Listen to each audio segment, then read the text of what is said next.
Good Friday evening. I'm Chief Meteorologist Mike Everett here in the King 5 newsroom. We've got a lot of weather to unpack over the next few days, and I know that there's a lot of hype going on the internet right now. I'm sure you've already seen some notifications on your phone about the snow that is building in the mountains, but more importantly, the cold snap that looks like it could move over the Pacific Northwest late next week. So we're going to talk about the details on that. Still a lot of uncertainty, so we just figured we'd take a few minutes right now to just kind of talk about the details, what the forecast potential is, kind of break down some of the hype and help you prepare for it. So let's dig right into it. In the first alert forecast, what we're looking at is round one, rain and mountain snow. And again, I'm recording this on Friday evening. So we've got winter weather advisories and a winter storm warning in effect in the Cascades. I'll break down the details on that in just a moment. But basically, in a very simple sense, you do not want to be traveling across the mountain passes tonight. Now that will start to wind down Saturday evening. It looks like we'll see some convergent snow that will continue to push snow up into the passes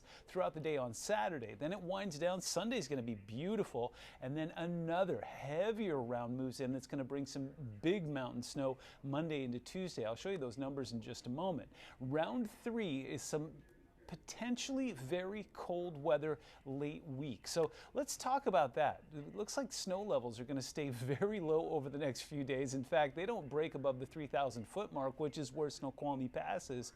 So very different from what we saw in December, where we had those 7,000 and 8,000 foot snow levels. It's going to get low, it's going to stay low, and that zero that you see next Friday, that is not a typo. That is potentially what we could be looking at. So about the cold, it looks like it's going to be late next week, Thursday through Sunday. So it's not a one-off. It doesn't look like it's just going to get cold one day and then warm up the next. It could potentially be a cold snap that lasts for several days. So we want to prep folks for that. What are we talking about? Well, daytime temperatures that will be in the 20s at sea level with overnight temperatures in the teens. It stands to reason that some spots away from water could actually see some cooler temperatures in single digits overnight. So it's going to be very, very cold, possibly dangerously cold. Now, there is the possibility of some lowland snow. I don't see a whole lot. I don't see this being like a 1 or 2 foot snow for Seattle, but there is the potential for some accumulating snow at sea level, but there's still a lot of uncertainty around it. Again, it's about a week away. So let's take a look at the upper air weather pattern here. And what I want to show you here is the difference between troughs and ridges. We've talked about this a bunch of times before, but you see that low pressure system that kind of skirts by us. That's the one that's going to bring us the mountain snow Friday into Saturday. And then boom, that big blue circle there, that is a low pressure system that drives into the Intermountain West and really delivers the goods to folks who really also need it. Idaho, Montana, Wyoming, Colorado, Utah, New Mexico, even the mountains of Arizona will get some snow out of this. Now on the left side of your screen, what you notice there is that red, that is a ridge. That's where the high pressure is going to be sitting. Now watch what happens as we go into next week. We get that next pulse that moves through Monday, Tuesday, Wednesday. That's going to bring us those cold temperatures and the bigger mountain snow, especially on Tuesday. And then look at that, right as a parting gift, early on Wednesday morning, looks like the low drops right over top of the Pacific Northwest could give us a little parting gift of some cold temperatures and possibly some lowland snow Wednesday there as well. But by that point, it looks like we're out of precipitation. So I'm not looking at the potential for lowland snow, but it could possibly bring some flurries to some lower elevations. We'll fine tune that as it gets closer. Now see that ridge on the left side of your screen? Watch what happens next. We start to see that ridge really move way far north. Okay, that's extraordinary, not very normal, especially in January. But what it does is it opens that window for us to see some of that troughing that could put the cold air right on top of us. And look at that. It drives all the way down into the midsection of the U.S. Really cold temperatures, even as far down as Arizona and into Texas, as this system really takes over and freezes a lot of places that so far haven't seen very much in the way of winter weather. Now, just a quick reminder, it's a time to protect the 4 Ps, people, pets, pipes, and plants. We've got plenty of lead time on this. So that, again, you know, we've seen it get chilly, we've seen it get to the freezing mark, but if it gets down into the teens and 20s, it's just really important to double back and make sure that pets, and again, plants and pipes and people, and everything's accounted for. You know, you may have done it at the beginning of the season, but it's time to take another closer look at it. Here is a look from Stevens Pass on Friday evening, and yeah, the good news here is, again, a lot of our resorts have been struggling to open and stay open. There's been a lot of reports of people trying to ski on dirt and such. Well, that will not be an issue anymore. Already a lot of snow accumulating up into the mountains there. Winter weather advisory in effect until at least 4 p.m. on Saturday above 2,000 feet, where we could pick up about 8 to 14 inches.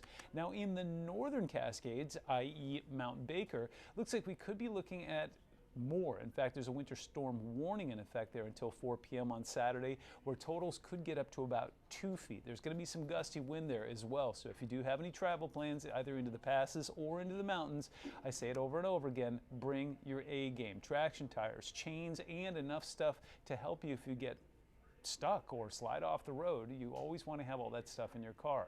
Now, another part of the frontal boundary that's moving through Friday evening into Saturday are some gusty winds getting up to about 45 miles an hour. You know exactly where I'm talking about, along the Strait of Juan de Fuca and then into coastal Skagit and Whatcom counties, San Juan County.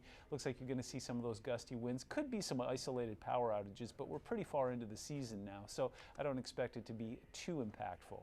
Taking a look at radar again, this is Friday evening. We are seeing this system moving in, even a little bit of lightning as some of that relatively colder air mixes with some of that relatively warmer air offshore. I do not expect that to be an issue as we go overnight Friday into Saturday, but I do expect that snow to continue to push up into the mountains and periods of heavy rain, especially in the lower elevations. What's going to be great about, though, is most of the heavy rain will move through overnight.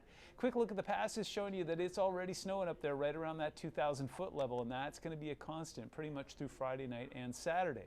Now watch this. We put the weather setup into motion. I'm just going to let this rip, but I want to draw your attention to what you see over land. As these systems move in, instead of staying green, they turn white. Look at that. We're going to be seeing a lot of cold air mixing with that moisture, and again, just delivering the goods to Idaho, Wyoming, Montana, the Intermountain West, Utah, and even the mountains of California. The Sierras look like they're going to do very well from this as well. And again, you know, a lot of folks are excited about skiing and snowboarding, but we need to build some snowpack or it's going to be a rough wildfire season next year. So in the short term, we're looking at, you know, a foot at most of our resorts here between Friday night and Sunday morning. Then we take a little bit of a break on Sunday and kaboom, that next round moves in, and that's going to be Monday into Tuesday, where we see some of that heavier snow that could potentially be measured in feet. 48 inches at Baker, some quick math telling you that's 4 feet. Stevens Pass, Snoqualmie Pass, looking at anything between about 3 or 4 feet there. 43 inches at Crystal, 41 at White Pass, 14 at Mission Ridge. It's all good. Just remember that the mountain passes are going to be almost unpassable Monday night into Tuesday. So putting the future into motion, we get this one storm system out of here, and again, periodically heavy rain, but most of that happening overnight Friday into Saturday. And now during the day on Saturday, we're just batting cleanup. We'll continue to see some convergence-based snow that will alternate back and forth between Stevens and Snoqualmie Pass. So it's not going to be perfect on Saturday, but it'll be a lot better than it will be on Friday night. And if you do have some travel plans, especially off towards the east, it looks like Sunday's going to be your day to do that. Now, don't sleep, because if you wait till Monday morning, this is what you're looking at. This is right around 7 a.m. on Monday, and it looks like we're going to be tracking some heavy snow in the mountains and some periodically heavy rain in the lower elevations. And look at this, has got no intention of going anywhere. This is Monday afternoon. That's when the frontal boundary moves through, and we see that heavier rain. And look at snow, snow, snow, snow, snow, not only in the mountains, but all the way off towards the eastern portion of the state. Places like Omak, Chelan, out towards Spokane are going to be seeing some snow there as well. Now, I mentioned winds earlier, and you know exactly where to expect them. As the frontal boundary moves through, the Strait of Juan de Fuca is going to light up, but also along Puget Sound, where you'll see some of that southerly flow that'll get up right around 40 miles an hour. That will peak overnight Friday into Saturday. So by the time we get into Saturday, everything kind of starts to wind down and calm down. I'm not too concerned about anything after that until we get into that next system Monday night into Tuesday.